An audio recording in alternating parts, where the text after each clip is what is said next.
negative impact of population growth is becoming appallingly evident. Heirs to an oil fortune join the divestment drive. In a highly symbolic gesture, the Rockefeller family will sell off its assets linked to fossil fuel companies. A slump in global oil prices has Saudi Arabia rethinking its near total dependence on oil revenue.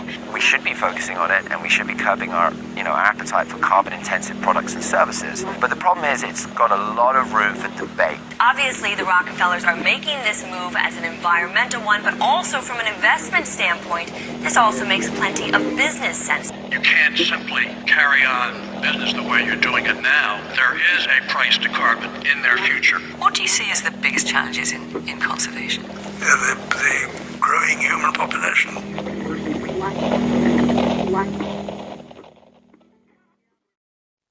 At the dawn of the 20th century, a new international order was emerging, one founded on oil. And by the end of the 20th century, that order was firmly established. Heating, transportation, industrial power, plastic manufacturing, pharmaceuticals. There is no facet of modern life that is not, one way or another, dependent on oil. But the rulers of this oligarchy, the Rockefellers at Standard Oil, the British royals at BP, the Dutch royals and the Rothschilds at Royal Dutch Shell, were not content with mere financial domination. The power that came with their near-total monopoly on the world's most important commodity was enormous, and they had no qualms about using that power to remake the world in their image. As we saw in How Big Oil Conquered the World, the impact of the oligarchs has been breathtaking. From the education system to the medical profession, from the Green Revolution to the Gene Revolution, from World War to the Gulf War, oil money has been used to shape every aspect of the world we live in. With the rise of the petrodollar in the 1970s, even the international monetary system itself rests on oil. But now, in the 21st century, it seems that the old order, the oil order, is finally coming to an end. We begin looking at a new milestone in the growing campaign for divestment from the gas, oil, and coal companies that are fueling climate change. May Boovy, executive director of 350.org, made the announcement just before our broadcast today. Today we're announcing that as of today, total divestment commitments have passed the $3.4 trillion mark. That's $3.4 trillion of assets under management, now fossil-free. In the oil and gas sector, we recognize the contribution of our activities and products to greenhouse gas emissions, which is why the OGCI was set up. What began as a movement on US college campuses has reached the skyscrapers of high finance. Globally, nearly 200 institutions and thousands of individuals have moved a total of $50 billion in assets away from fossil fuels. If we take our money, put it into renewables like solar panels, the world could be such a better place. The masses, having identified the oligarchs and their destructive grip on the planet, see big oil waning and have begun to celebrate. To them, the promise of a post-carbon future represents the end of the oligarchy. What many do not realize, however, is that the oil order was never about oil. The oligarchs did not care about oil, but control, and, having long outgrown their financial dependence on the commodity that brought them their power and riches, they are at the forefront of this push for the post-carbon era. Now, the oligarchs are seeking to bring in a new international order, one in which their control is consolidated, their plan complete, their power unquestionable, one in which every aspect of human life, from energy to money to the very genome itself, is precisely ordered and technologically controlled. This is the story of what the oligarchs really desire and how they plan to achieve it.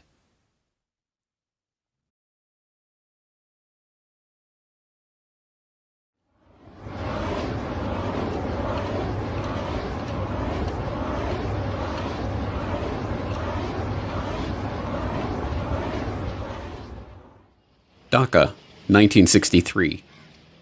It's a day much like any other in Dhaka. The streets are crowded, dirty, squalid, smelly, and absolutely swarming with people. Lying in the streets, coiled in the gutters. Into that swarm of people steps a most unlikely figure. Wearing his drip-dry suit and hugging his briefcase, he sticks out from the crowd. Surveying the scene, he shakes his head ever so slightly before remarking, half to himself and half to his traveling companion, "Well, that's the problem, isn't it?" It's a scene that has played itself out many times. A Western tourist overwhelmed by the bustling crowds of the Indian subcontinent. But this was no mere tourist passing time on his holiday. This was John D. Rockefeller III, grandson of oil baron John D. Rockefeller. And, armed with the unimaginable wealth, power, and influence that his family name bestowed on him, he was on a mission to do something about the problem of overpopulation. Rockefeller approached that mission as a representative of the Population Council, a group that he himself had founded in 1952 to address the problem in Dhaka and elsewhere. On its surface, the Population Council was a straightforward organization with a straightforward task: to support medical and scientific research into the question of the growing human population. But the dark history of the Council and its guiding philosophy reveal Rockefeller's true interest in this problem and its ultimate solution. John D. Rockefeller III, or JDR3 as he was known to the constellation of researchers, businessmen, politicians, diplomats, and royals in the orbit of the Rockefeller family, had decided early on how to make proper use of the formidable money and power at his disposal, by controlling the population of the planet. In 1934, the then 28-year-old JDR3 had written a letter to his father, John D. Rockefeller Jr., about the Rockefeller Foundation's research into birth control and related questions, declaring, "I have come pretty definitely to the conclusion that it is the field in which I will be interested, for the present at least, to concentrate my own giving." JDR3 was nothing if not a man of his word.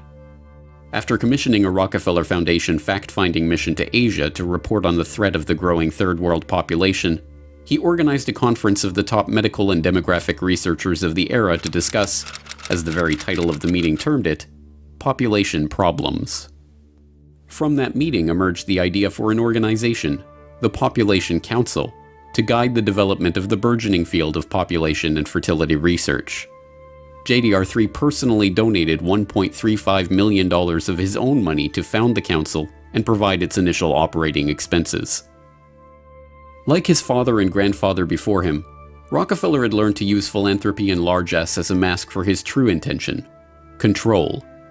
But that mask slipped when he penned a draft of the council's charter revealing the organization's true purpose.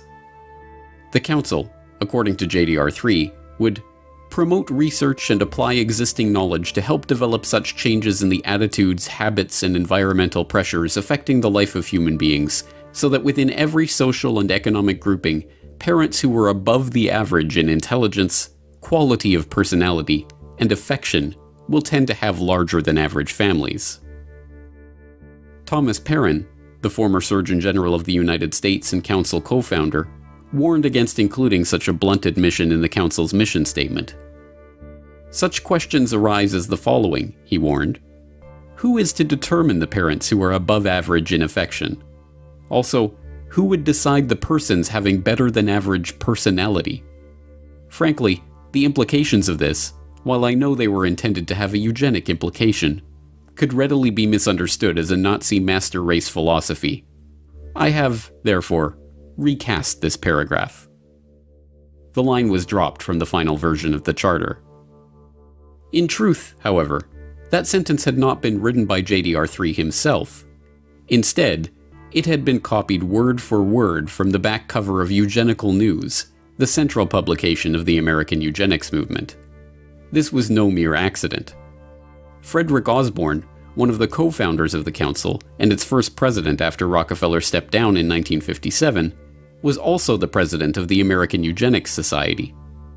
When the Population Council was founded, both Osborne and the American Eugenics Society he directed formally moved their operations into the council's New York office, with the Eugenics Society now taking its funding directly from Rockefeller's Population Council grant. The Population Council was the Eugenics Society under another name. Eugenics. This was the guiding vision of JDR3 and the Rockefeller family's philanthropy. A vision that cast the Rockefellers and their fellow oligarchs as superior families, fit by very virtue of their wealth and success to guide the course of world events. The power to determine who was fit to breed and who was too poor to pass on their genes. Eugenics is basically a movement among the elite to eradicate what they deem the inferior classes, and that's the inferior social classes, racial classes, ethnic classes, more or less everyone who isn't up to their standards. And after eradicating those classes, what they aim to do is genetically engineer themselves to such a high level that the remaining population that they permit to exist beneath them will never have the power to overthrow them, essentially, the end of history. So the term itself was coined by Galton, and it essentially means well-born.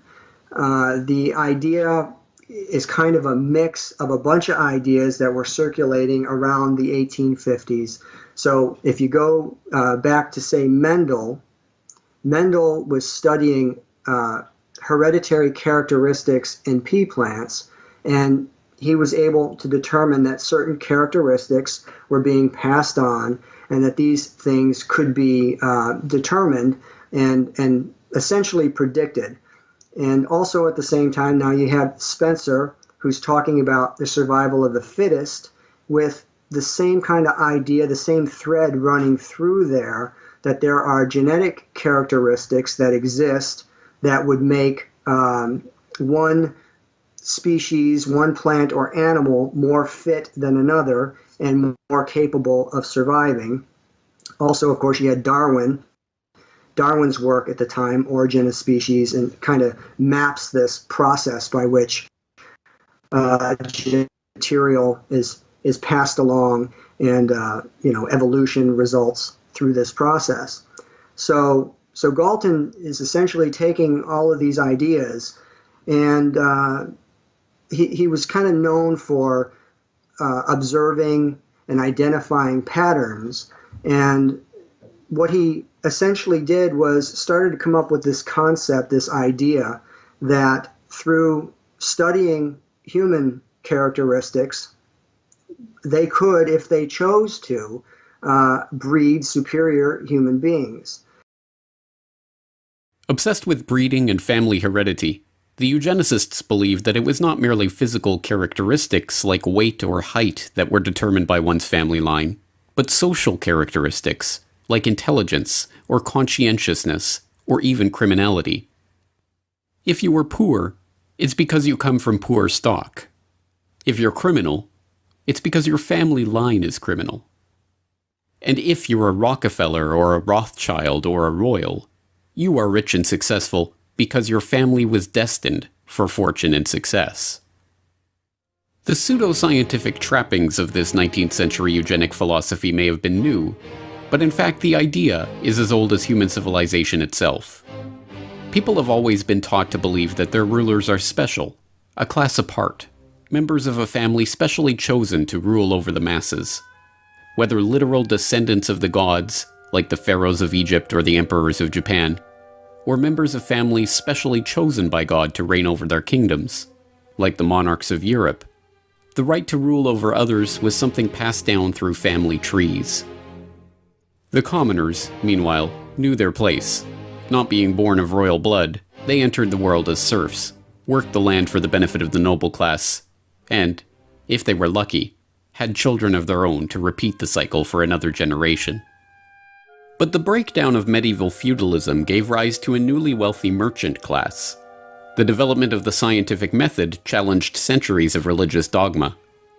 The spread of Enlightenment philosophy led to the toppling of monarchs and the rise of democracy. and the Industrial Revolution paved the way for the rise of the robber barons and the creation of vast new family fortunes. By the late 19th century, as the oligarchs in America and Europe began to consolidate their wealth, a new justification for elite rule of society was needed. One that discarded with outdated appeals to supernatural order and seemed to rest on a bedrock of science. An idea that could explain how nouveau riche upstarts like the Rockefellers and Rothschilds had risen to positions of prominence in society alongside the old royal dynasties of Europe. Eugenics fit the bill perfectly. The answer was in their genes. Well, I think this eugenic idea that comes about of survival of the fittest almost gives a scientific excuse for some of the most inhumane and horrific actions that have ever been journeyed by humanity and then manifested. So the idea of controlling people through controlling reproduction and reproductive capability and access to mates and stuff like this is an idea that's thousands of years old. So eugenics, when it came around, in a strong form in the late 1800s, where you've got people like the Darwins, the Wedgwoods, and the Huxleys, specifically T.H. Huxley, Thomas H. Huxley was known as Darwin's bulldog. So these ideas of eugenics really take on, a new life of their own at the end of the 1800s, and coming into the 1900s, these ideas were embraced by the same families that were these robber barons that were being funded by the Rothschild banking network.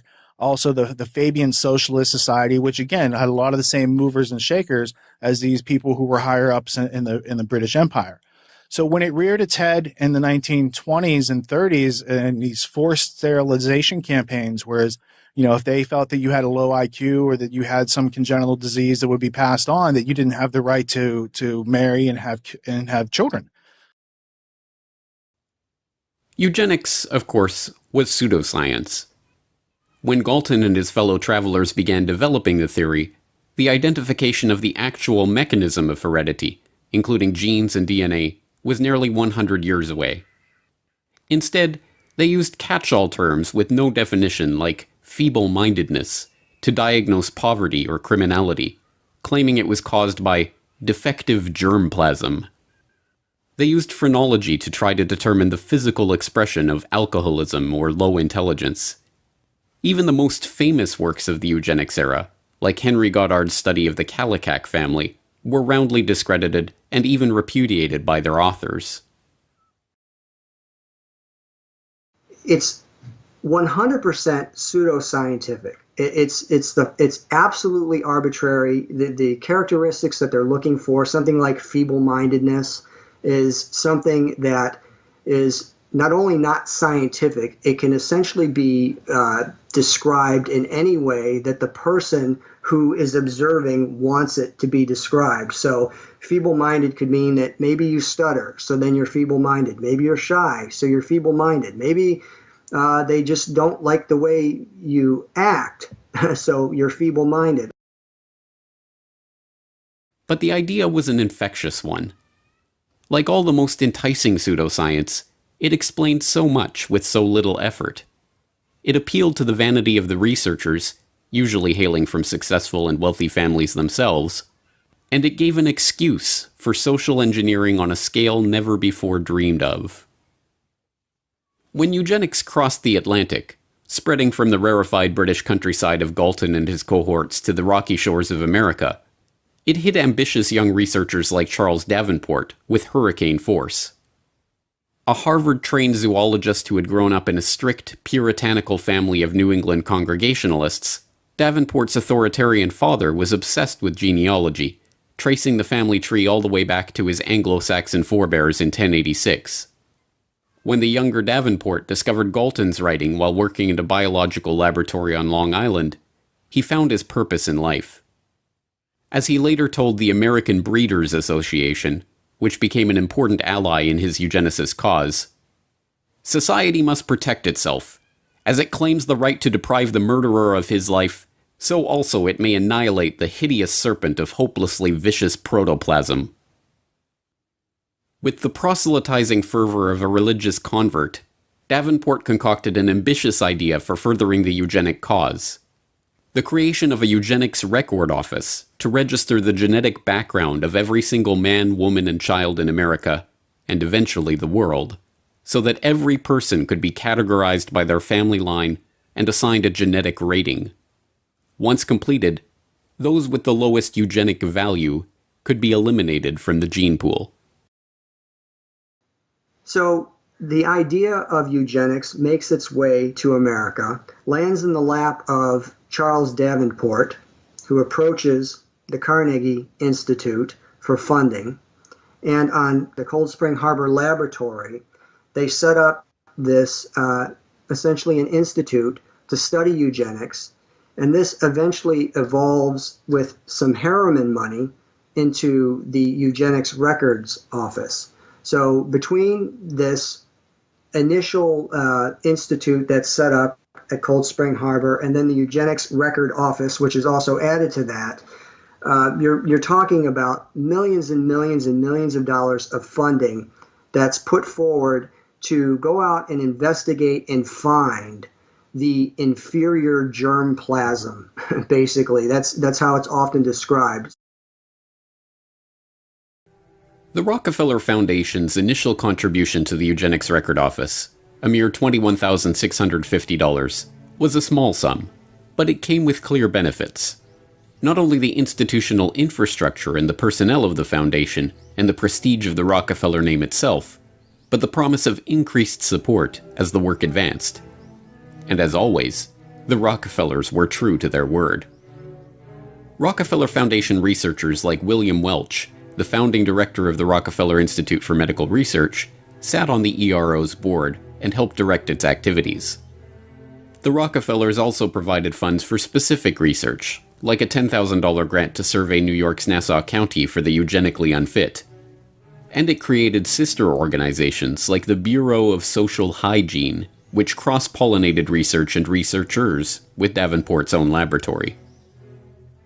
John D. Rockefeller Jr. especially showed an interest in Davenport's work right from the start. They kept up a regular correspondence on a number of eugenics issues. In January 1912, when a plan to institutionalize mentally deficient female convicts to stop them from having children was floated, the young Rockefeller heir wrote to Davenport for his thoughts on the scheme. For his part, Jr. declared that, "This plan seems to me an immensely important one. It points out a scientific way of escape from the evils which our courts are intended to correct, but in reality only increase."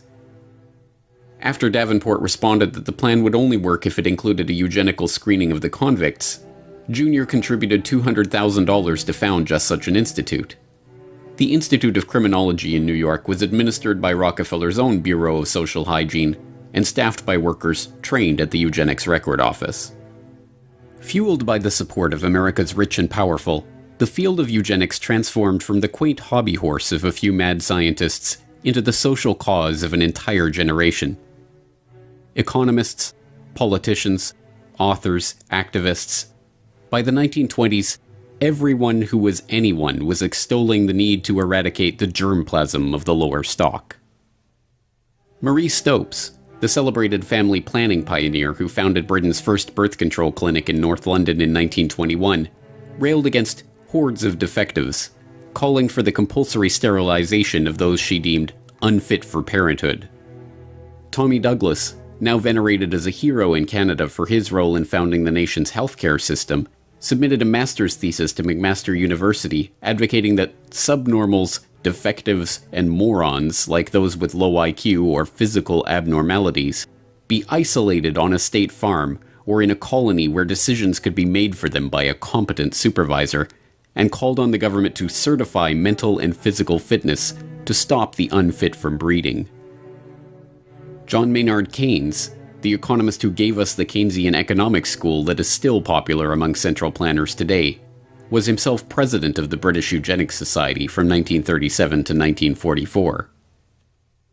Alexander Graham Bell is still revered as the inventor of the telephone, but was in fact an early supporter of Charles Davenport and a founding member of the Eugenic Records Office Board of Scientific Directors. He openly campaigned for the eradication of the deaf race by governments intervening to stop deaf people from marrying. Nobel Prize-winning playwright and author George Bernard Shaw advocated for the creation of a government panel that would require everyone to justify their existence before it. If they failed to do so, Shaw thought those people should be killed by the state. Eventually, with foundation funding and promotion, this eugenicist mindset filtered down into the popular culture. The American Eugenics Society sponsored fitter family contests at state fairs, awarding prizes to families scoring the highest on eugenic health tests. The society also sponsored contests to award prizes to clergy who fit the message of eugenics into their sermons. Eugenics even found its way to the silver screen. Well, we thought it necessary to present your family's case to the State Medical Commission. And after an examination, they decided there was but one important action to take: to have your entire family sterilized. Why, what's that? I don't know what you're talking about. Well, we investigated your family's history, Alice. And most of the past 3 generations have been feeble-minded, congenital cripples, or habitual drunkards. Instead of improving, each generation is more of a problem. Now, in this state, we have a law which provides for such people to have an operation so there won't be any more children.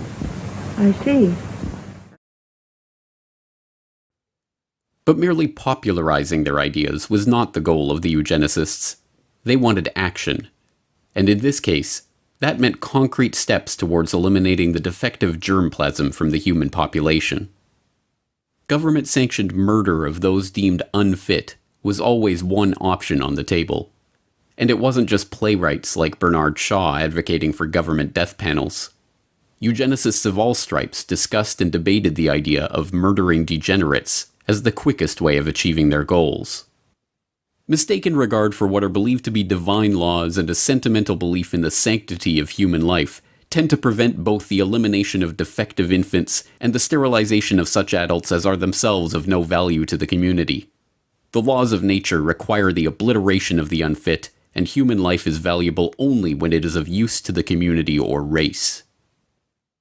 Madison Grant, Director of the American Eugenics Society, 1915. But mainstream eugenicists realized that this approach was not possible in the political and judicial climate of the day. As Henry Goddard noted in his infamous study on the Kallikak family, "For the low-grade idiot, the loathsome unfortunate that may be seen in our institutions, some have proposed the lethal chamber, but humanity is steadily tending away from the possibility of that method, and there is no probability that it will ever be practiced. Instead, they would have to turn to the other option, the more politically acceptable solution for stopping the undesirables from breeding: forced sterilization." Indiana passed America's first eugenic sterilization law in 1907, and with only a few years, there were a dozen states where those deemed unfit were being legally sterilized against their will. But still, this was not enough for the eugenicists. The approach was too scattershot. Only a few thousand sterilizations had taken place under these laws, and Indiana's own Forced Sterilization Act was overturned by the state Supreme Court in 1921. Once again, Harry Laughlin, Davenport's right-hand man at the Rockefeller-funded Eugenics Record Office, stepped in to solve the problem. He drafted a model eugenic sterilization law in 1922 that became the basis for Virginia's 1924 Sterilization Act. To confront the issues head-on, the eugenicists decided to challenge the law's constitutionality themselves and take the lawsuit all the way to the Supreme Court. All they needed was the right test case to bring to trial. And they found that case in Carrie Buck, an 18-year-old ward of the Virginia State Colony for Epileptics and the Feeble-Minded, who was neither epileptic nor feeble-minded. But start back in the 1920s with Carrie Buck. So she's a young woman who is growing up in Charlottesville, Virginia, being raised by a single mother. Back then, there was a belief that it was better often to take poor children away from their parents and put them in middle-class homes. So she was put in a foster family that treated her very badly. She wasn't allowed to call the parents mother and father. She did a lot of housekeeping for them and was rented out to the neighbors. And then one summer, she was raped by the nephew of her foster mother. She becomes pregnant out of wedlock, and rather than help her with this pregnancy, they decide to get her declared epileptic and feeble-minded, though she was neither, and she shipped off to the Colony for Epileptics and Feeble-Minded outside of Lynchburg, Virginia. And what happened to her there? So she gets there at just the wrong time. Virginia has just passed a eugenic sterilization law, and they want to test it in the courts. So they seize on Carrie Buck as the perfect plaintiff in this lawsuit. So they decide to make her the first person in Virginia who will be eugenically sterilized. And suddenly she's in the middle of a case that's headed to the U.S. Supreme Court. The case was a sham, concocted merely to get the Supreme Court stamp of approval on the issue of forced sterilization. Buck's independent counsel was in fact Irving Whitehead, one of the founding directors of the colony that was pushing to sterilize her, and the man who appointed the director that was pushing for her sterilization. Buck herself was not feeble-minded, nor was her mother, nor was her daughter, Vivian Buck, who Carrie bore as a result of being raped and who was declared feeble-minded as a baby because, as a social worker testified during the trial, there was a look about it that is not quite normal. But just what it is, I can't tell. None of these facts mattered to the Supreme Court. Presided over by former President and Chief Justice William Howard Taft, the court voted 8-1 in favor of upholding Buck's forced sterilization and the constitutionality of the Virginia eugenics sterilization law itself. Writing the decision was one of the most famous and venerated justices in the history of the court, Oliver Wendell Holmes Jr., himself a eugenicist from the so-called Boston Brahmin sect of the hereditary East Coast establishment. In his decision, Holmes justified the forced sterilization of those like Buck by calling on the government's right to vaccinate the citizens against their will. It is better for all the world if, instead of waiting to execute degenerate offspring for crime or to let them starve for their imbecility, society can prevent those who are manifestly unfit from continuing their kind. The principle that sustains compulsory vaccination is broad enough to cover cutting the fallopian tubes, he declared before infamously concluding, 3 generations of imbeciles are enough. And with that, the floodgates were opened. New laws were enacted, and old laws revised to comport with the Supreme Court's decision. Forcible sterilizations, taking place in a covert and low-key manner before, were now reported with pride. A few thousand individuals sterilized against their will became tens of thousands. The eugenics era, brought into being by the immense fortune of the Rockefellers and their ilk, had arrived. And with the aid of a very dramatic push by the Rockefellers, it was about to go international. Beginning in November 1922 and increasing throughout the 1920s, the Rockefeller Foundation began a series of grants and fellowships to German scientists. Equivalent to millions of dollars in today's money, these fellowships transformed the German scientific establishment, devastated in the wake of World War I. The Foundation's money found its way into the coffers of the Kaiser Wilhelm Institutes, a series of scientific organizations that included an institute for psychiatry and an institute for anthropology, human heredity, and eugenics. One of the main beneficiaries of this Rockefeller largesse was Ernst Rudin, a head researcher at the Kaiser Wilhelm Institute for Psychiatry and a key architect of Germany's eugenics program under the Third Reich. Rudin co-edited the official rules and commentary on the Law for the Prevention of Defective Progeny, which was passed on July 14, 1933, less than 6 months after Hitler was appointed interim chancellor by President Paul von Hindenburg. The law, like the Virginia law that the Supreme Court upheld and led to the sterilization of Carrie Buck and tens of thousands of other Americans, was modeled on Harry Lafland's model eugenics sterilization legislation. It formed genetic health courts which could mandate sterilization of defectives in 8 different categories: the feeble-minded, schizophrenics, manic depressives, sufferers of Huntington's chorea, epileptics, those with hereditary deformities, the blind, and the deaf. Alcoholics, a 9th category, were to be optionally added to the list, with a caution against inclusion of ordinary drunkards. By the end of the year, 62,400 Germans were found unfit to breed and sterilized against their will. By 1945, that number had reached 400,000.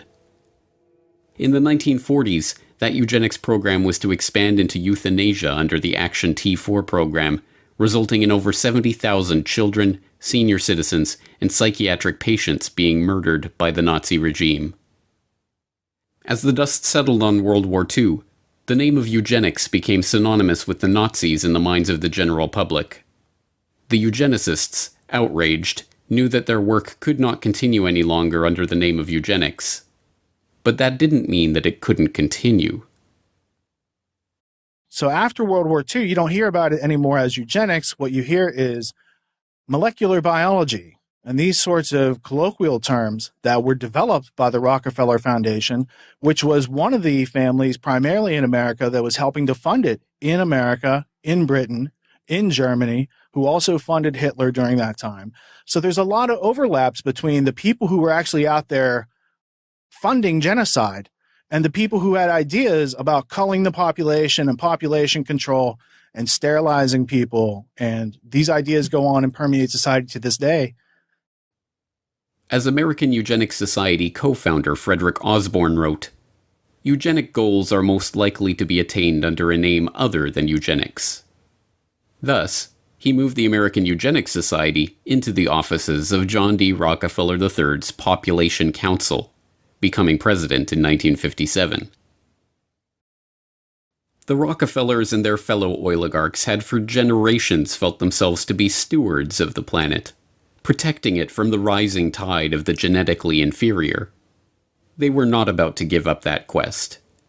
They would simply have to package it under a different name.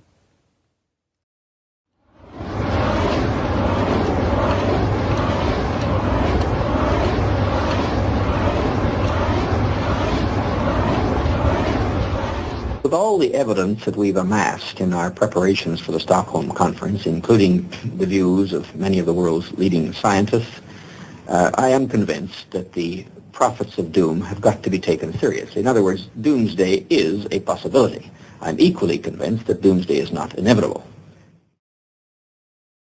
On paper, it would be almost impossible to find a less likely candidate for godfather of the modern environmental movement than Maurice Strong.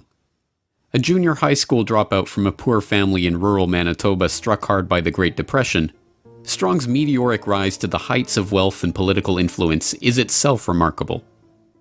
The sheer number of environmental organizations that he founded, conferences he chaired, campaigns he directed, and accolades he received over the course of his career is even more remarkable. Organizer of the Stockholm Environmental Conference, founding director of the United Nations Environment Program, Secretary General of the Rio Earth Summit, founder of the Earth Council and the Earth Charter Movement, chair of the World Resources Institute, commissioner of the World Commission on Environment and Development, and board member of a bewildering array of organizations, from the International Institute for Sustainable Development to the Stockholm Environment Institute to the African American Institute. But perhaps the most remarkable thing about Strong, this ubiquitous figure of the 20th century environmental movement, was his background. A Rockefeller-connected millionaire from the Alberta oil patch who divided his time between environmental campaigning and running major oil companies. To understand how this came about, we have to examine the history of the emergence of the environmental movement. In the post-war period, the desire to control the population put on a new mask, protecting the world from resource depletion, pollution, and ecological catastrophe. And, as always, the Rockefeller family was there to provide the funding and organizational support to steer this burgeoning movement toward their own ends. President Nixon and the United States Congress established the Commission on Population Growth and the American Future. The chairman of this unique commission is John D. Rockefeller III. It was a very broad-ranging mandate. Nobody's had one of this character before. And just from that, this question of quality of life just emerged as the seemingly key issue. But the main finding was that stabilization of some kind is clearly desirable for the country. Yes, we said that it is recognized that population cannot continue to grow indefinitely. Nobody questions that. And we said from our findings, we felt that now the nation should welcome and plan for a stabilized population. Well, the whole question of pollution, environment, and population came very much to the fore in amazingly rapid time. And President Nixon, in July 1969, made a statement to the Congress exclusively on this question. And I'd like to read just 2 sentences from that statement, as I think it's indicative of his concern in regard to the subject and his recognition of its importance here and around the world. He said, "One of the most serious challenges to human destiny in the last third of this century will be the growth of the population. Whether man's response to this challenge will be a cause for pride or for despair in the year 2000 will depend very much on what we do today." Joining the Rockefellers in shaping the international environmental movement were their fellow oligarchs across the Atlantic, including the British royals behind BP and the Dutch royals behind Royal Dutch Shell. And facilitating the transition from eugenics to population control to environmentalism was Julian Huxley, brother of Brave New World author Aldous Huxley and grandson of Darwin's bulldog T.H. Huxley. Julian Huxley was a committed eugenicist, chairing the British Eugenics Society from 1959 to 1962. But, like the other eugenicists of the post-war era, he understood the need to pursue the now discredited work of eugenics under a different guise. The founding director of the United Nations Educational, Scientific and Cultural Organization, UNESCO, Huxley wrote in the agency's founding document about the need to find ways to make the cause of eugenics politically viable once again. At the moment, it is probable that the indirect effect of civilization is dysgenic instead of eugenic, and in any case it seems likely that the dead weight of genetic stupidity, physical weakness, mental instability and disease proneness, which already exist in the human species, will prove too great a burden for real progress to be achieved.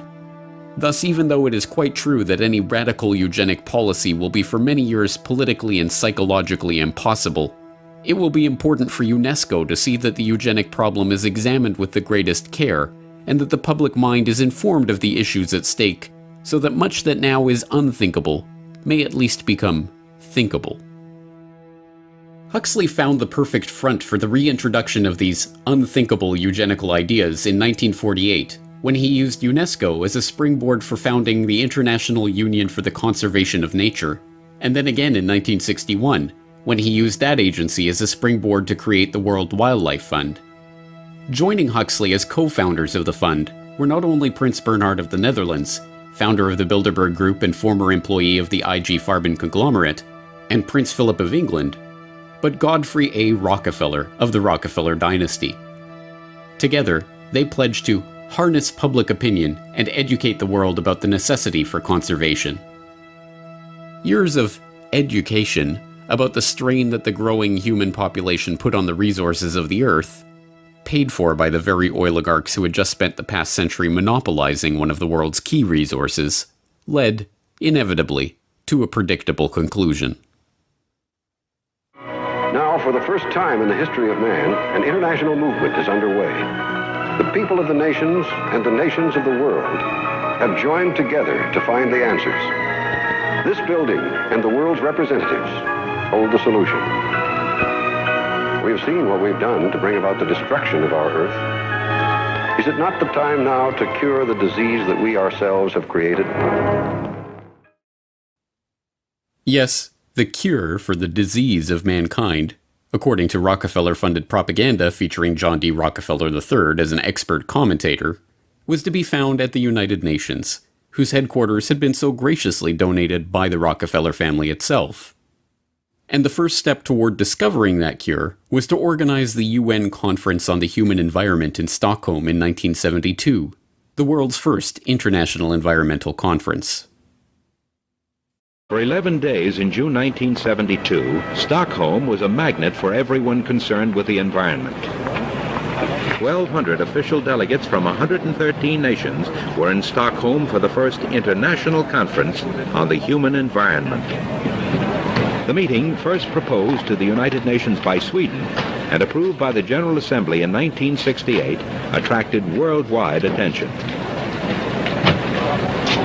In 4 short years, the topic of the human environment had gone from the back pages of newspapers to make headlines on page 1. And who better to oversee the conference and lay the institutional groundwork for this burgeoning, oligarch-supported movement than a consummate oil man. The very fact that the conference began with 113 participating countries with very high-level delegations from those countries, this in itself represented a very significant step forward, because this demonstrated more than anything else the real concern of the majority of countries in the world. All his life, Maurice Strong had the uncanny ability to be in the right place at the right time to meet the right person to advance up the ranks. Having been born in Oak Lake, Manitoba in 1929, and suffering through the Great Depression, the ambitious young Strong dropped out of school at age 14 and headed north to look for work. Finding his way to Chesterfield Inlet, Strong got a job as a fur buyer for the Hudson's Bay Company, and there met Wild Bill Richardson, a prospector whose wife, Mary McCall, hailed from the family behind McCall Frontenac, one of Canada's largest oil companies. So Mr. Strong sort of enters the big world through a guy by the name of Wild Bill Richardson, who was a sort of prospector, married into an oil family called McCall, whose company was called McCall Frontenac. It was a major importer of oil from the Middle East, had been taken over long since by the Texaco Company through a brokerage house called Nesbitt Thompson. So in a way, Mr. Strong was introduced to the world of big oil and the world of resources at a very young age, was picked up as a very smart kid, taken under the wing of a man named Paul Martin Sr., who was a cabinet minister and whose son would go on to become the Prime Minister of Canada. And introduced to the oil patch through people at the very top, and that would include David Rockefeller. Through the Richardsons, Strong made a series of increasingly unlikely connections. First, he was introduced to the treasurer of the then brand new United Nations, Noah Monod. Unbelievably, Monod didn't just secure Strong a job as a junior security officer at UN headquarters. He allowed the young Manitoba farm boy to live with him in New York. And while there, Monod introduced Strong to the most important contact of his life, David Rockefeller. From that moment on, Strong was a made man. And from that moment on, wherever Strong went, Rockefeller and his associates were there somewhere in the background. It was a Standard Oil veteran, Jack Gallagher, who gave Strong his big break in the Alberta oil patch when he quit his UN security job to return to Canada. And when Maurice Strong suddenly decided to quit that oil patch job, sell his house, and travel to Africa, he supported himself working for Rockefeller's Caltex in Nairobi. When he quit that job in 1954 and started his own company back in Canada, he hired Henry Bruni, a close friend of Rockefeller associate John J. McCloy, to manage it, and appointed 2 Standard Oil of New Jersey reps to its board. By his late 20s, he was running his own company, and was already a millionaire. As he would throughout his life, Maurice Strong capitalized on these connections and opportunities to full effect. After being chosen to organize the UN Environmental Conference in Stockholm, he was appointed a trustee of the Rockefeller Foundation, which then funded his office for the Stockholm Summit and supplied Carnegie Fellow Barbara Ward and Rockefeller ecologist René Dubos for his team. Strong commissioned them to write Only One Earth, a foundational text in the sustainable development arena that is heavily touted by globalists as a key document for promoting the global management of resources. The 1972 Stockholm Summit is still hailed as a landmark moment in the history of the modern environmental movement, leading not only to the first governmentally administered environmental action plans in Europe, but the creation of an entirely new UN bureaucracy, the United Nations Environment Programme, UNEP. Naturally, the UN appointed Maurice Strong as UNEP's first director. Shortly thereafter, Strong continued his double life by jumping straight back into the oil patch. Eastern Canada was hit particularly hard by the OPEC oil embargo, and as a result, then Prime Minister Pierre Trudeau created Petro-Canada, Canada's national oil company. And who did he tap as the company's first president? None other than that crusading Rockefeller-backed environmentalist, Maurice Strong. Leaving that post in 1978, Strong continued with a scarcely believable series of governmental, private sector, and international appointments, from chairman of the Canada Development Investment Corporation to chairman of AZL Resources Incorporated to leading the UN's famine relief program in Africa. In 1987, Strong helped to organize another environmental conference, much less known but no less remarkable than the Stockholm Summit. Dubbed the Fourth World Wilderness Congress, the meeting took place in Denver, Colorado, and brought together Strong, David Rockefeller, Edmund de Rothschild, then Treasury Secretary James Baker, and a gaggle of other oligarchs, bankers, Washington power players, and globalists, ostensibly to talk about the environment. What they actually discussed was altogether more incredible. I suggest, therefore, that this be solved not through a democratic process. That would take too long and devour far too much of the funds to educate the cannon fodder, unfortunately, which populates the earth. We have to take almost an elitist program that we can see beyond our swollen bellies and look to the future in time frames and in results which are not easily understood or which can be, with intellectual honesty, be reduced down to some kind of simplistic definition. Those were the words of David Lang, a banker from Montreal who spoke during the conference. And to Lang, the Rockefellers, the Rothschilds, and the other bankers and oligarchs assembled at the meeting, the general population are cannon fodder that unfortunately populates the earth. This candid admission, a perfect encapsulation of the eugenical ideas at the heart of the global conservation movement funded into existence by the oligarchs themselves, was caught on tape by George Hunt, a businessman in Boulder, Colorado, who had volunteered to help the conference as a concerned citizen and came away horrified by what he had witnessed there. He released his own recordings of the proceedings in the early 1990s to warn the public about this group and its ultimate aims. Hunt's recording captured the moment when Maurice Strong introduced Baron Edmund de Rothschild, whose father's cousin had sold the Rothschilds' Azerbaijani oil fields to Royal Dutch Shell in 1911, as a pioneer of the environmental movement and a founder of the concept of conservation banking. One of the most important initiatives that is open here for your consideration is that of the conservation banking program. As we mentioned this morning, we have as our chairman, fortunately, the person who really is the source of this very significant concept. He is one of the trustees of the International Wilderness Foundation, which sponsored this meeting. He was at the first of these congresses.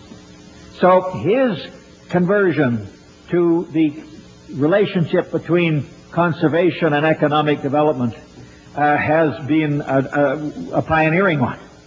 So there is no better person.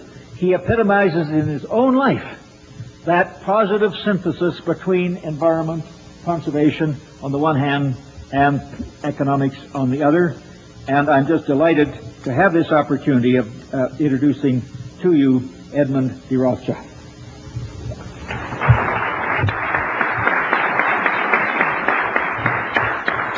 Maurice, thank you very much indeed for all that you've said, and I would ask the audience to take with a slight grain of salt all that he has said about me. The meeting accomplished some important goals for the oligarchs. It led to the creation of wilderness areas, vast expanses of natural terrain from which the public could be largely excluded. These areas were to be designated and overseen by the IUCN, the same body that British Eugenics Society President Julian Huxley used as a springboard to creating the World Wildlife Fund. Another important goal of the conference was Rothschild's proposal for the creation of a so-called World Conservation Bank that would operate at a supranational level and coordinate finance for development projects around the world.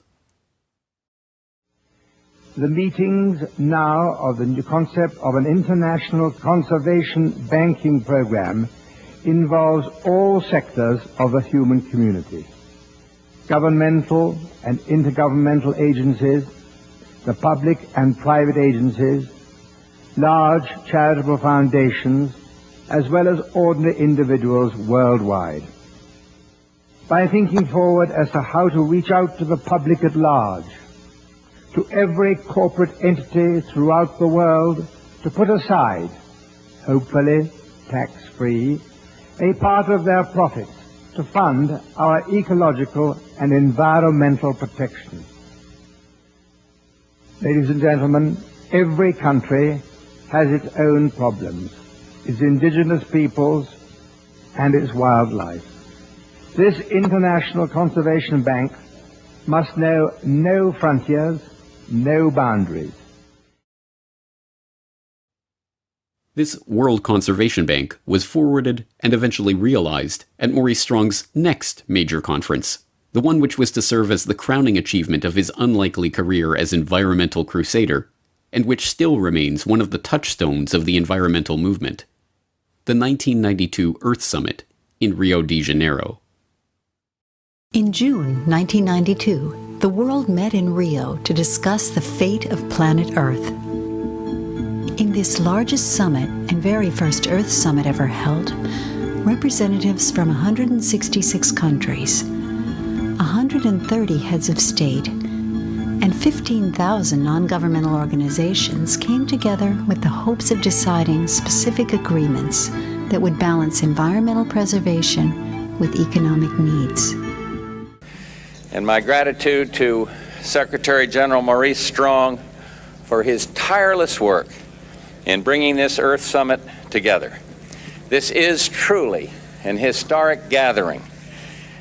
There are those who say that economic growth and environmental protection cannot be compatible. The world is our garden, and together we must cultivate it. This week at Rio, we have made a start. Beyond Rio, we must continue to carry it through. We cannot be complacent unless the agreements reached here are accompanied by real commitments to significant change.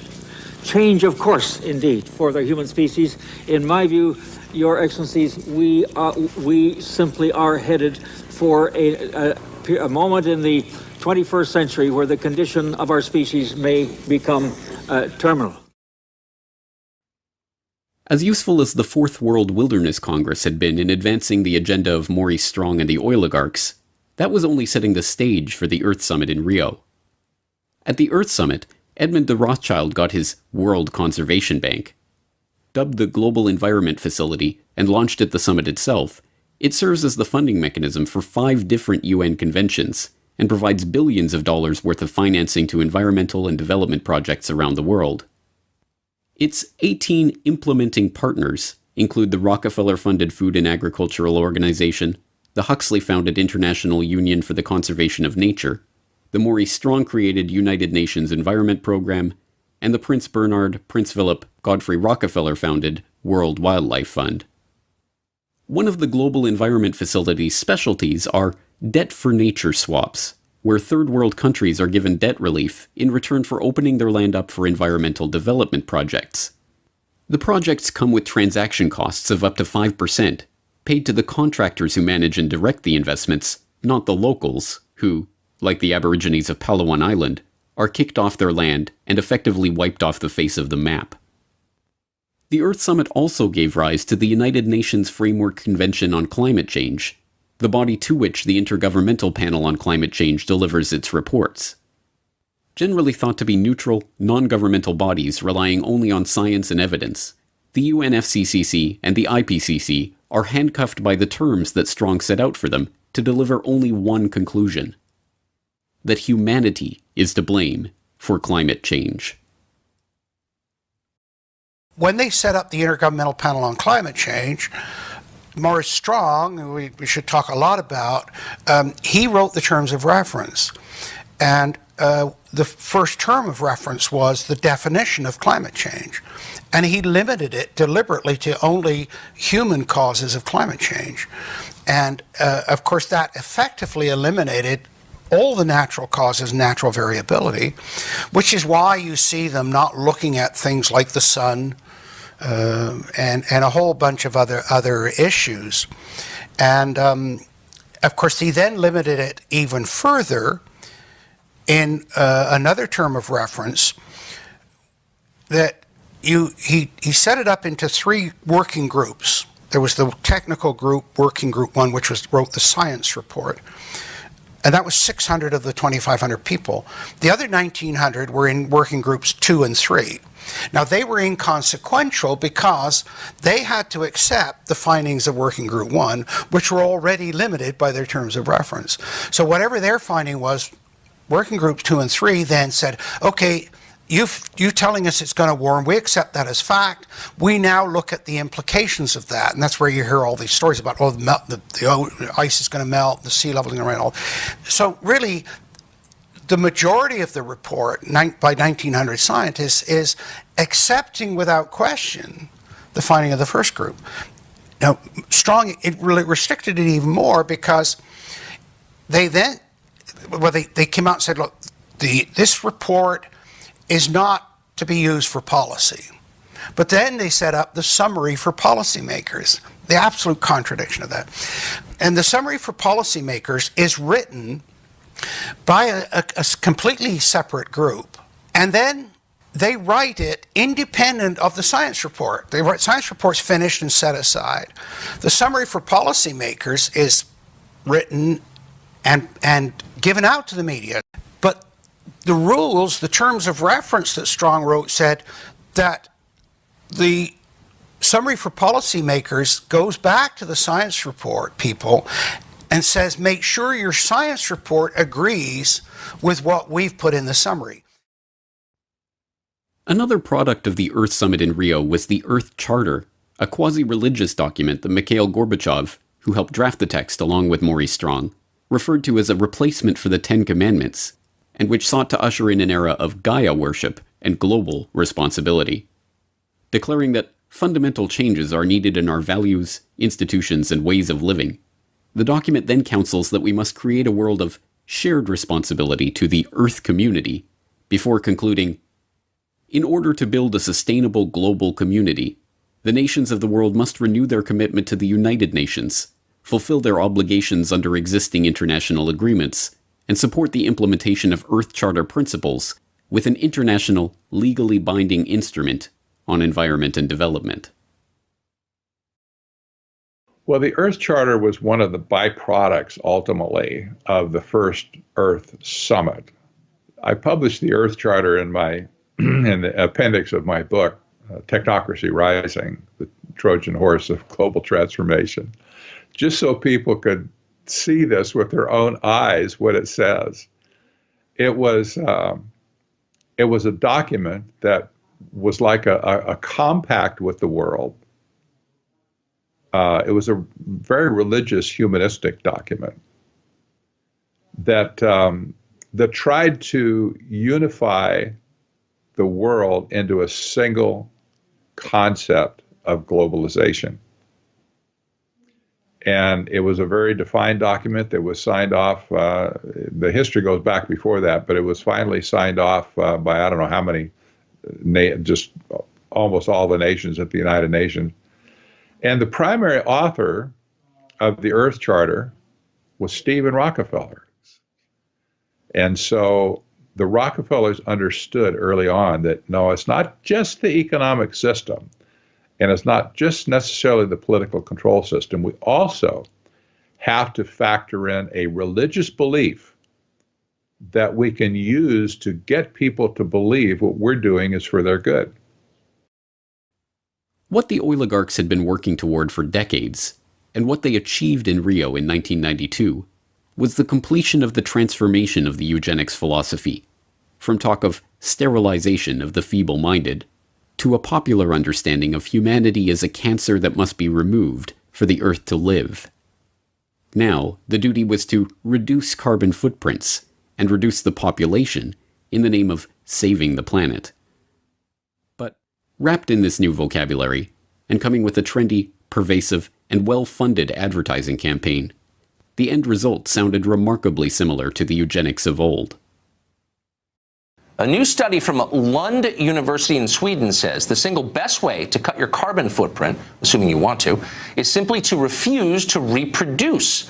Deleting some humans from existence, they say, saves far more carbon than, I don't know, being a vegetarian, riding a bike to work, not boarding an airplane. there is a study that says, well, actually, if we reduced global fertility by half a child per woman, that you could maybe do that. It would go a long way, but it would reduce like a big chunk, a fifth to a quarter of all carbon emissions needed to avoid that tipping point. So should we have policies that penalize people for having extra kids in the developed world? So I do think that we should at least consider it. Well, at least consider it is like do it. In the push to reduce global warming, children, according to some, are the new culprits. A think tank in the UK says too many kids are what's making the planet worse, saying large families, anything over 2 children really, should be frowned upon as an environmental no-no. And, without the public even noticing it, the oligarchs were able to wrap themselves in this new flag to appear not as the billionaire scions of the oil industry who made their vast fortunes by plundering the earth and monopolizing its wealth, but as crusading environmentalists who are going to save the planet from the cannon fodder that unfortunately populates the earth. The negative impact of population growth on all of our planetary ecosystems is becoming appallingly evident. So we have been members of the IPCC. We have authored many of their papers. We have peer-reviewed all their papers. So we have been engaged in the understanding of the evolution of our understanding of climate change for decades. At Saudi Aramco, we strive to continually reduce the environmental impact of our operations, from oil well to consumer, and our support for the Oil and Gas Climate Initiative that strives to be a catalyst for practical action on climate change through collaboration on technology and best practices. We have a common reason. We care about environment. We think that together we can do better. We have the competencies, we have the strength, we have the tools to do good things in this field. Technology that will be developed through this investment fund of $1 billion will help us in the long term to reduce emissions. We want to build an ecosystem of innovation on this issue, working together. Putting our force together, we can bring pragmatic and concrete solutions. And even today, the masses, outraged over the carnage that big oil has wrought, are content to have that outrage directed by the very oligarchs they seek to oppose. The same oligarchs who are quietly funding and supporting their environmental movement from behind the scenes, and even leading it from the front. The Rockefeller family made headlines by divesting from oil completely in 2016. The Rockefellers, heir to an oil fortune that made the family name a symbol of American wealth, believe they're doing their namesake proud by getting out of oil. Fund director Stephen Hines spoke reverently of oil tycoon John D. Rockefeller in a statement. "We are quite convinced that if he were alive today as an astute businessman looking out to the future, he would be moving out of fossil fuels and investing in clean, renewable energy." David Rothschild is one of the photogenic leading lights of the environmental movement.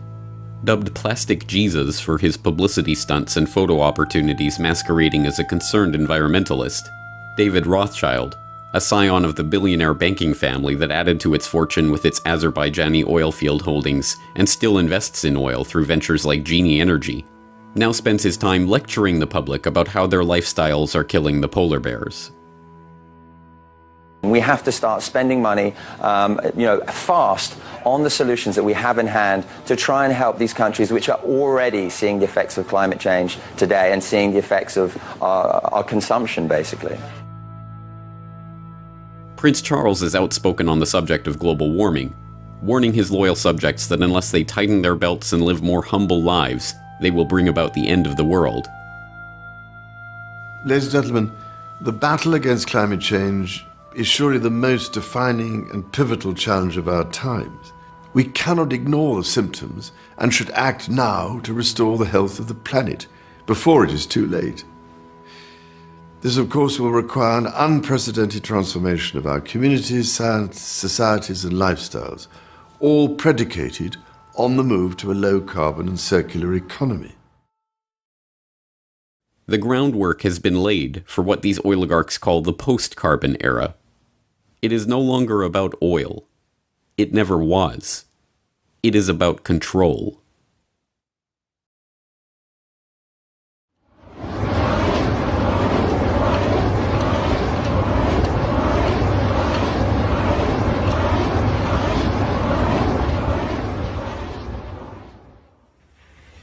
Now, to this complete cycle for the world, to give you a time scale on that, bear in mind that started in 1857. And so here's where we were about 3 or 4 years ago. This was proved reserves in here, which would add up to about here. And the estimated peak would occur about 1995, and we go into the decline. That middle 80% again is spread from the 60s, the late 60s, up till a little over 20, beyond 2020. Or it's computed out here about 56 years. That assumes an orderly evolution. That says that a child born, say, within the last 10 years will probably see the world consume most of its oil if he lives a normal life. In his lifetime. Today, Marion King Hubbert is best known as the Shell oil researcher who gained notoriety in the 1950s for predicting that the U.S. would achieve its peak production of petroleum by 1970, and that almost all of the planet's oil supplies would be exhausted by 2020. This peak oil theory, still sometimes referred to as Hubbert's peak, was, like everything else generated by big oil, a conveniently crafted lie, designed to habituate the market to artificial scarcity and thus keep oil prices high. Hubbert's prediction was not based on any empirical data from any oil field, but instead relied on Hubbert's incorrect guesses about remaining oil reserves and employed a heuristic tool to model production. As Hubbert's protege and colleague at Shell Oil, Kenneth DeFaze, conceded years later, the numerical methods that Hubbert used to make his prediction are not crystal clear. Today, 44 years later, my guess is that Hubbert, like everyone else, reached his conclusion first, and then searched for raw data and methods to support his conclusion. Shortly before his death in 1989, Hubbert himself admitted that when he showed his peak oil paper to Shell's managing director before presenting it to his colleagues, the director had told him not to go overboard with his estimates of oil reserves, pointing specifically to L.G. Weeks, a rival geophysicist who had estimated reserves to be much higher, and thus the impending threat of undersupply and the need for high oil prices to be much weaker. But although today Hubbert is remembered almost exclusively for his peak oil thesis, he was in fact involved in a much larger, lifelong project, helping to codify and incorporate a movement that, much like eugenics, was wildly popular nearly a century ago, fell out of favor in polite society, and yet continues today under other names. That movement was called technocracy. Hello, I'm Arvid Peterson, and this is the first of a two-part presentation on technocracy, an alternative social system. These programs are not intended to entertain or amuse you, nor are they meant to scare you. We are making a new approach. It is not political, financial, philosophical, legal, religious, or moral. It is a technological approach. Technocracy is the scientific answer to America's social problems. And technocracy is a new design for social operation that is based upon science. It is the vehicle by which we can move into a new era for better living. Technocracy billed itself as a social movement, a philosophy, a scientific solution to political and economic problems, and a new way of ordering the world. But at base, it is an idea for a new international economic order, one to be designed and managed down to the most minute detail by a select few, the technocrats. Technocracy was defined very succinctly in 1938 by their own publication, the Technocrat magazine. And they call it a system of scientific engineering of, society. They saw themselves as a merger between hard science and social science, which really is an oxymoron. Social science is not really a science, in my opinion. But they really believed that. So they believed that they could take their scientific method that they used in the hard sciences and apply it to society. They also believed that they alone were the only ones that could run society correctly as a result of technology having come in and changed the fabric of society. They hated politicians. They hated the establishment, the organization of society the way it was, because it was not efficient. It was not, conservation-based, if you will, to conserve resources. And so they just kind of took it upon themselves to define an economic model that would replace capitalism and free enterprise. And that's exactly what it was, a replacement economic system. Drawing on Henry Saint-Simon's call for a scientifically organized socialist system, the positivism and secular humanism of Auguste Comte, and the principles of scientific management propounded by Frederick Taylor, the technocratic movement emerged from the same environment of progressivism, positivism, and social Darwinism that birthed eugenics. Just as the eugenicists believed the human race could be improved through selective breeding controlled and administered by a small group of scientists and their billionaire backers, so too did the technocrats believe that they could improve the social and economic conditions of humanity by controlling and administering society. And, happily enough for the oligarchs, the technocrats would improve the world by replacing money with energy certificates. Led by the eccentric revolutionary economist and sociologist Thorstein Veblen, the technocratic movement that formed around Veblen's New School for Social Research and Technical Alliance attracted both engineers and serious researchers like King Hubbard and Buckminster Fuller, and fellow eccentrics like Howard Scott. Scott, a mysterious man of uncertain background, established himself in New York City at the end of World War I and came to be seen as a bohemian engineer. In 1920, he went to work for the Wobblies as a research director, and the following year he founded the Technical Alliance, a group of engineers and scientists centered around Columbia University who, as a forerunner to the technocracy movement, advocated for a society run by scientists and engineers. In 1932, the charismatic and well-spoken Scott managed to attach himself to Walter Raudenstrauch, a professor at Columbia and the founder of the university's Department of Industrial Engineering. With a common interest in technocracy, the two became friends and allies.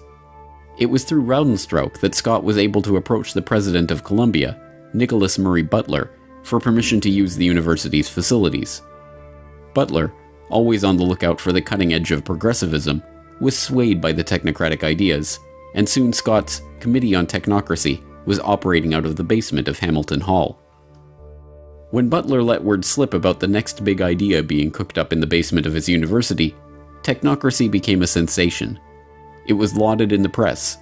Scott became a sought-after speaker, and there was even a dance named after the movement.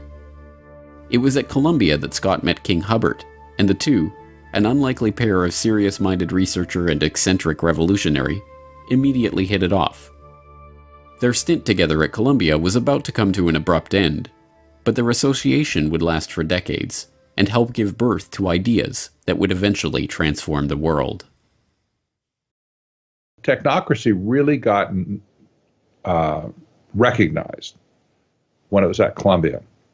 We'll talk in a minute. They didn't last there very long because, as it turned out, one of the promoters of technocracy, Howard Scott, turned out to be a fraud. He was kind of the main spokesman for the movement, and he pumped up his resume like so many people do today, unfortunately. He pumped it up and basically just lied about his past, his educational past. And they all assumed he had a degree in some advanced engineering, whatever, and he knew all the buzzwords. But some sharp reporter did some investigative research on him and said, I can't find where this guy graduated anywhere.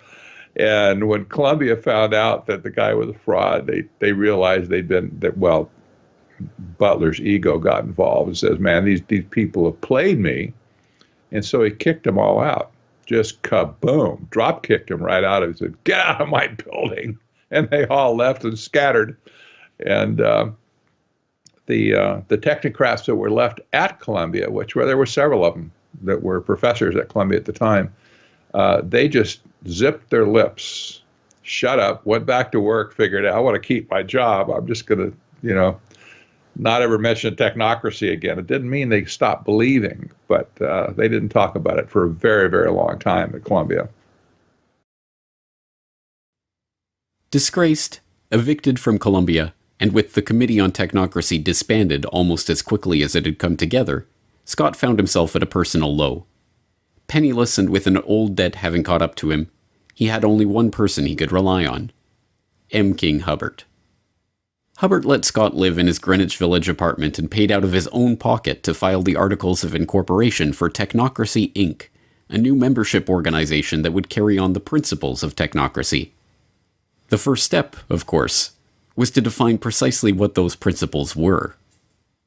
Hubbard got to work penning the Technocracy Study Course, the Bible of the technocracy movement. In it, Hubbard laid out the vision of an abundance of physical wealth on a continental scale for the use of all continental citizens, which, he warned, can only be accomplished by a continental technological control, a governance of function, a technate. The technocratic system was to be structured around a new monetary paradigm, one based not on dollars and cents, but energy certificates representing the nation's net energy expenditure. These certificates would be denominated in joules and issued based on a net energy budget deemed appropriate by the technocratic state's governing scientists. Citizens would be issued an equal share of the nation's certificates and make their purchases with them, and the information about these purchases would be relayed back to the central planning body for analysis. By this method, the technocrats could, in the words of one proponent, create a thermodynamically balanced load of production and consumption, thereby doing away with unemployment, debt, and social injustice. In the Technocracy Study Course, Hubbard, like a good technocrat, laid out the exact conditions that would need to be met for this vision to come to pass. According to him, technocracy would require all energy usage and all consumer spending throughout the nation to be calculated and registered on a continuous and instantaneous basis, a 24/7 inventory of all production and consumption, a complete registry of all products available for sale, where they were produced, how much energy was expended in their production, and where and when they were sold, and finally, a specific registration of the consumption of each individual, plus a record and description of the individual. Hubbard's vision was not just that of a totalitarian society, in which every detail of every interaction was recorded and reported to a central authority, but, for the 1930s, the concept of continuously and instantaneously updated registries of every good in the economy was not just audacious, but borderline insane. Nevertheless, suffering through the Great Depression, the American people were willing to listen to any ideas to replace the current system that had so obviously failed them, no matter how outlandish. Technocracy Inc. did attract a following, swelling into the tens of thousands later in the decade. But Scott's eccentric ways, compelling members to salute him in public and delivering rambling radio addresses, ultimately led to the movement's long, slow decline in relevance.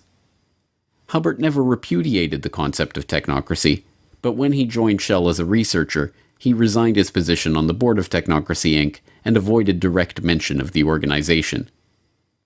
The technocrats had sketched the outlines of a completely ordered and controlled society, one in which energy is the fundamental measure of value and all consumption and production is meticulously analyzed by a central authority.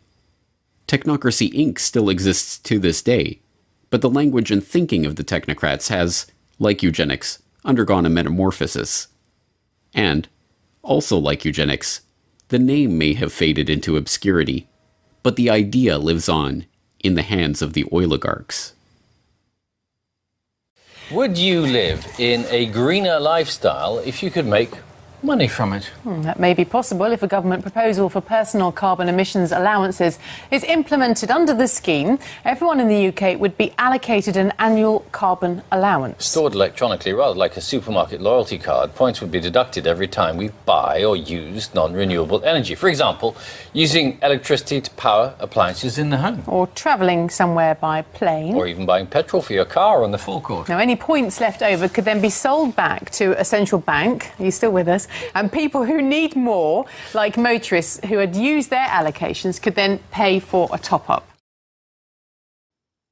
Carbon rationing, carbon trading, carbon taxes, cap and trade. Just as the technocrats of old envisioned a new economic order based on energy and governed by the dictates of scientists and engineers, so too does this modern form of technocracy envision an economic order in which energy is budgeted, priced, and traded by intergovernmental panels of scientists and the political caste that grows up around these institutions. The Environmental Protection Agency is not a frivolous agency. It is created to yes, to regulate carbon dioxide emissions. And I have been saying to the West Virginia Coal Association, which for the most part doesn't believe in climate science. They don't believe there's a climate problem.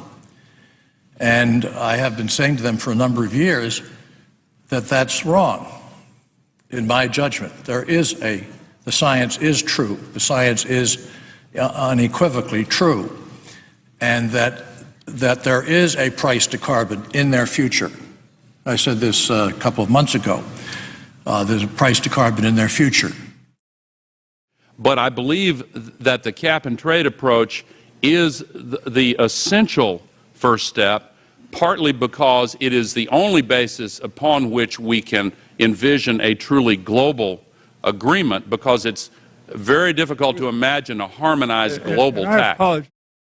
A carbon tax, or any other way of putting a carbon price, is actually, from an economic point of view, the most effective and efficient way to do this. Okay, you can regulate and you can do, all kinds of things, but nothing is as strong a market signal to the private sector as a carbon price, whether that be a carbon tax or whether it be a cap and trade, which is what California is doing, or any of the other measures that ultimately give you a carbon price. But that is the simplest, cleanest, most powerful signal. So if that's possible, I'm with you. These measures are sold to the public as a way of penalizing the big oil interests that have spent the last century monopolizing the world's key resources and plundering the earth in the pursuit of profit. What they do not understand, because it has been deliberately obscured, is that it is these very interests that have been instrumental in creating these schemes in the first place. It's my understanding that back in 1997, when you were vice president, Enron's CEO, Ken Lay, was involved in discussions with you at the White House about helping develop this type of policy, this trading scheme. And is that accurate? Is it inaccurate? It's been reported. I don't know, but I met with Ken Lay, as lots of people did, before anybody knew that he was a crook. Right, and clearly you can see why so many of us are concerned about this type of cap and trade energy tax that would be literally turning over this country's energy economy. I didn't know him well enough to call him Kenny Boy. Well, but you knew him well enough to help devise this trading scheme. In the early 1990s, Enron, the disgraced Texas-based energy trading company that turned out to be a complete fraud, spearheaded the EPA's $20 billion cap-and-trade program for sulfur dioxide, promptly becoming the largest trader in that market. As a follow-up, the company, led by Ken Lay, began lobbying the Clinton administration, and particularly Vice President Al Gore, to create a similar market for carbon dioxide, making lavish contributions to environmental groups like the Nature Conservancy, whose climate change project argued for restrictions on carbon emissions. Enron then hired Christopher Horner, a former staffer on Senator Joe Lieberman's Environment Committee, to lobby for an international treaty that would restrict emissions and allow for trading in emission rights. They were joined in this quest by Goldman Sachs, the infamous Wall Street investment bank known today for the revolving door between the firm and the U.S. Treasury, who helped establish the Chicago Climate Exchange as the first North American emissions trading platform. In 2004, Al Gore, who has spent the last 2 decades lobbying for the creation of a carbon trading market, founded Generation Investment Management, an investment management partnership that sells carbon offsets, with David Blood, the CEO of Goldman Sachs Asset Management, who stepped down from his position with Goldman to go into business with Gore. By the end of the decade, Gore was already being hailed as a candidate to become the world's first carbon billionaire. Gore himself is an oligarch. His father, Al Gore Sr., was a close friend of Armand Hammer, the oil tycoon behind Occidental Petroleum. After losing a Senate race in 1970, Gore's father went to work for Hammer at Occidental for $500,000 a year. Over the course of his career, Gore Sr. accumulated hundreds of thousands of dollars worth of Occidental stock, which fell into the hands of the executor of his estate at the time of his death, none other than his son, Al Gore. The Occidental connection does not end there. Discovering zinc ore on their Tennessee estate, Hammer bought the Gore's land and sold it back to them with a claim on the mining rights, complete with a $20,000 annual payment, which also went to Gore after his father's death. In 2013, Gore earned $100 million from the Qatari government on the sale of his current TV venture, and then was surprised when reporters were more interested in discussing his oil money than his new book on the global warming cause. But Gore's story is only an example of a larger phenomenon. In 2006, the United States Climate Action Partnership was formed to create a call for action to cut down on carbon emissions. It drafted the blueprint for legislative action, which became the basis for the American Clean Energy and Security Act, seeking to create an emissions trading regime modeled on the European Union emission trading scheme. And the members of the US Climate Action Partnership? A who's who of the oligarchy, including BP, ConocoPhillips, and General Motors. Carbon taxes and carbon trading have proven to be a hard sell for an increasingly wary public, but with the Paris Agreement of 2015, the world saw the biggest step yet towards this technocratic future of energy control and carbon rationing. No surprise, then, that the summit itself was sponsored by and prominently supported by Big Oil. What's your position, and what message would you send to the president? Well, we have been clear in our support of the climate agreement in Paris. We were part of the Oil and Gas Climate Initiative, which is 10 of the big companies in the world who are working towards projects and technologies that are needed. I think we all want to know how the formula will work, but I think the concept of Paris needs to stay in everybody's mind on the issues of we've got to transition the world to a lower carbon forms of energy. I have no doubt it will happen. Yes, I think that what happened in Paris is very, very important. And Mr. Ban Ki-moon underlined that yesterday, that is important not only for the planet, not only for us citizens, not only for our children, it is important for the business. But using energy as the new metric of value for the post-carbon economy is just one element of the neo-technocratic vision. When Hubbert wrote his Technocracy study course, he made it clear that technocracy could not come to fruition without 24/7 surveillance of all energy usage and a continuous stream of data about all goods being produced by and consumed by society. But whereas in the 1930s such a system must have seemed like a delusional flight of fancy, today it is already being implemented. By now, you may have heard the term Internet of Things. Sounds interesting, but what does the Internet of Things actually mean? IoT is an evolution of mobile, home, and embedded applications that are being connected to the Internet, integrating greater compute capabilities and using data analytics to extract meaningful information. Billions of devices will be connected to the Internet, and soon, hundreds of billions of devices. As related devices connect with each other, they can become an intelligent system of systems. And when these intelligent devices and systems of systems share data over the cloud and analyze it, they can transform our businesses, our lives, and our world in countless ways. Why create a smart city? Well, smart cities are more responsive to citizens, and they help reduce environmental impact. They're more cost-effective and they're safer. Smart cities make people happier and more connected to their community. Cities are becoming increasingly instrumented.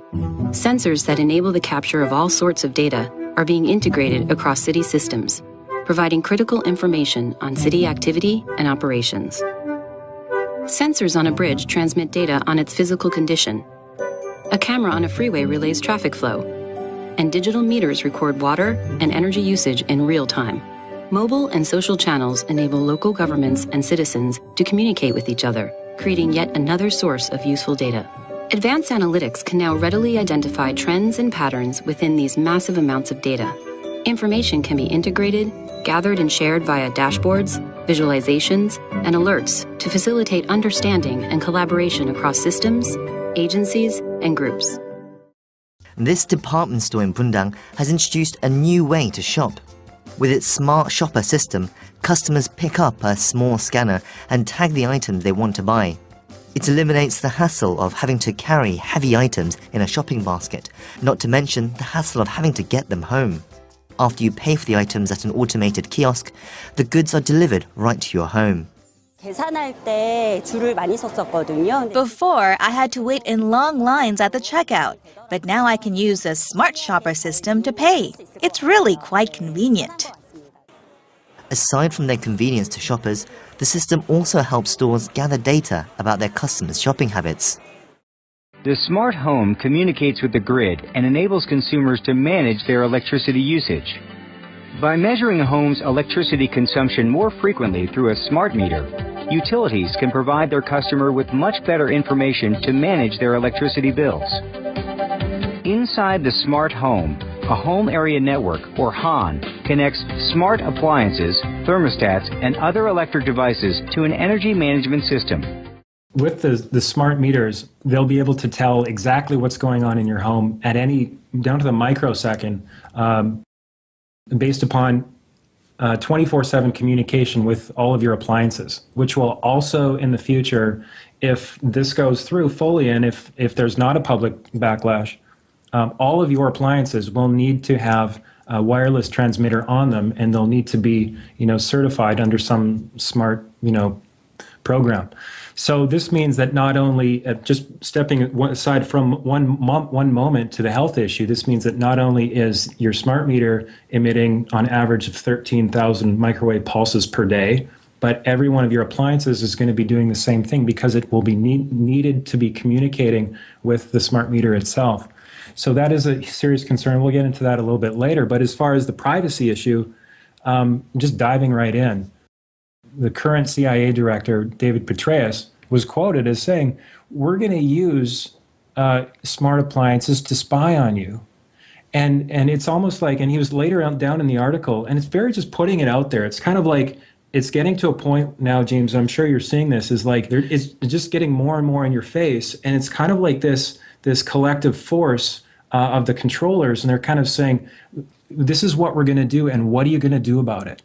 So they're almost challenging us in a sort of, schoolhouse bully sort of way. What are you going to do about it? Once again, we are being asked to believe that the vested corporate interests that are rolling these technologies out in a coordinated fashion are doing so for the benefit of the public. That this technology is to help save the Earth. And once again, we are being duped. The technocratic agenda is not about saving the Earth. It is not about helping the public. It is not even about making money. It is about complete control over every aspect of our daily life. So there's two levels, and the way I look at technocracy, there's two levels operating at the same time. There's the operational side of it that has to do with things like smart grid, that have to do with things like various technocratic innovations. Surveillance is another big hot button for technocracy. These are operational issues. From a strategic point of view, which is where the Rockefeller type people operate, it's a different view of where it's headed. On an operational level, it's headed towards scientific dictatorship. And you don't have to be a visionary to figure that one out, anymore. You don't. It's there. But on a strategic basis, what's happening is that there's a massive resource grab going on all over the planet. And when I say resource grab, you have to put yourself in Rockefeller's shoes and the banker's shoes, the Rothschild shoes and whatever, and say, what do you do when money wears out? What do you do? When you sucked all the value you can out of the monetary systems you created, what's left? Well, you and I don't think about those sort of things because we don't have that much money. But these people at the top, especially the bankers, I'm sure they stay up at night thinking, what's after money? What comes after money? The Rockefeller family, especially, has always been a resource-intensive family. That's what oil was all about in the first place.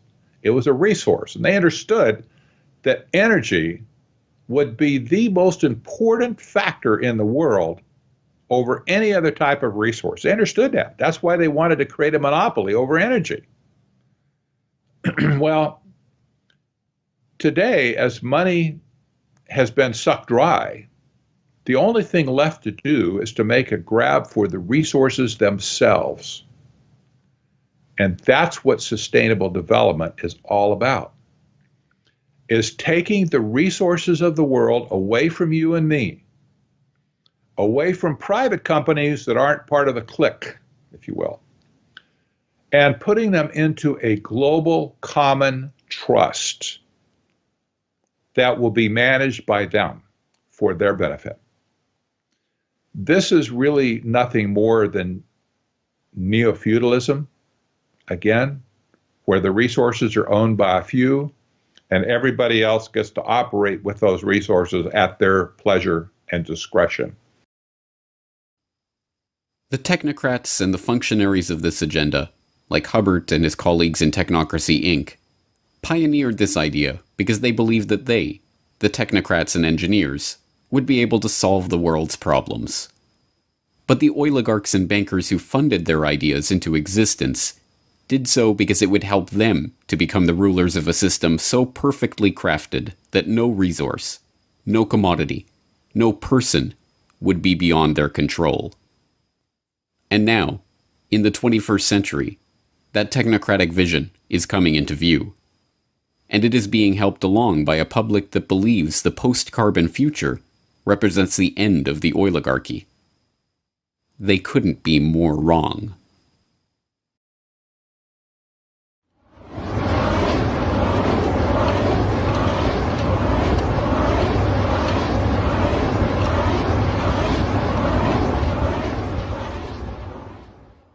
Oil. It was never about oil. It was about control. Control over energy and production and consumption. Control over the world's resources. Control over the population. Control over humanity itself. Every other thing that the elite put forward is nothing more than a pretext for what they've been after since the beginning. So as I cover in Tragedy and Hope 101, I discuss this concept of the elite seeking to rule all habitable portions of the world. And they don't want to secure that so that they can then have it taken away from them. So they come up with pretexts that they can sell both to the public but also to the administrative class that justifies what it is that they're trying to do. They need to. So whether it's global warming hysteria, or whether it's technocracy, or whether it's Agenda 2030, or whether it's eugenics, there's a common thread that runs through all of this. And that common thread is the desire to consolidate and exercise coercive power. In the case of eugenics, it's the desire to consolidate and exercise the ultimate power, which is the power over who ultimately is going to live or die, who will be permitted to exist in the gene pool from here forward. The picture is bleak, and made all that much bleaker by the fact that so many have been duped into believing that the oligarchs' ultimate agenda, an agenda of technocratic control, micromanagement of our daily lives, and, ultimately, the elimination of the cannon fodder from the gene pool, is in fact in their own best interest. The oligarchs, shielded behind their smokescreen of sustainable development and post-carbon economy, are closer than ever before to achieving their true goal of total control. But if the people perish from lack of knowledge of this agenda, then understanding is the first step toward the solution. It's hard to fight an enemy that you don't recognize or can't see. That's the biggest problem in the world today, in my opinion, is that people have no visibility whatsoever of this issue. They've covered their tracks so well that nobody can see them. How can you fight an enemy that you don't know? I think the famous Chinese general Sun Tzu brought that up hundreds of years ago. You can't fight an enemy that you don't know. first we have to recognize who the enemy is. Well, big oil conquered the world because monopolization of all resources on the planet is the goal. And to get to that goal, you have to monopolize the energy aspects of people around the planet, but you also have to control the food, the actual energy for the human beings whose energy you want to control. If you control those two aspects, the green revolution and the gene revolution, then you're able to control the entire planet, every resource on it, and basically extinguish freedom for the rest of history. So how big oil conquered the world was already done in the movie. Why big oil conquered the world has to do with the complexities of controlling populations, not for money, because these are the people that print money out of nothing and charge us for it. So really, it's a study of power. So why did they want to do this to the rest of us? Because they could, and because we were tolerant so far and haven't resisted enough to make it stop. So that's where we find ourselves today, becoming informed on the history so that we can actually plot our course in the future to map or chart out a course and actually get to some place that resembles cognitive liberty and physical freedom and justice for all. Big oil, big pharma, genetic engineering, the green revolution, the environmental movement, eugenics, technocracy. Not one person in 1,000 can detail the historical development of these ideas or the people and the agenda that connects them. But if you have watched this documentary, you are now that one person in 1,000. The question is, what are you going to do with this information? As the oligarch's quest for total control comes into view, it's difficult to remember that it all started a century and a half ago with Devil Bill Rockefeller, a 2-bit snake oil salesman always on the run from the last group of marks he managed to con. In a way, nothing has changed but the scope of the con and the number of marks who have fallen for the routine. But now that you know the snake oil that is being fed to the public, the only question that matters is, are you going to drink it? Down in Pennsylvania, there is plenty oil, they say. Petroleum, petroleum, we must all have some. The oily fever, don't you see, infects most every live Yankee. From north, from east and west they come for petroleum oil. Oil, oil, oil, oh petroleum. Oil, oil, oil, petroleum.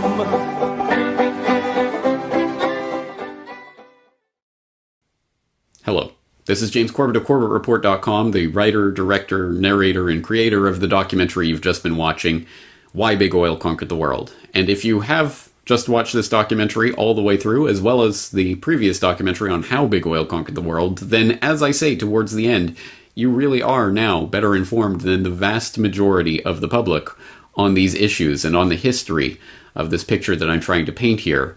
And the real question is, what are we going to do with this information? Well, the first thing I'd like to encourage you to do is to go to CorbettReport.com/bigoil. That is the destination where you will be able to find audio and video copies of the entire documentary, How Big Oil and Why Big Oil Conquered the World. All there for your free download and perusal, and as a handy link that you can share with others if and when you're ready to start sharing this information. But perhaps the most important part of CorbettReport.com/bigoil is the hyperlinked transcript. Everything that is said in this documentary, including sources to all the source documents from which this information came, is in that transcript. It is a very important tool for people to use when you are ready to start delving into this information in greater detail, because as much ground as I was able to cover in the 3 hours of this combined documentary, there's still so much more that needs to be said and so much more information that helps to color in this image that I've only sketched the broad outlines of here. And the transcript, along with the hyperlinks to source documentation, is a good way to start filling in the different pieces of this puzzle.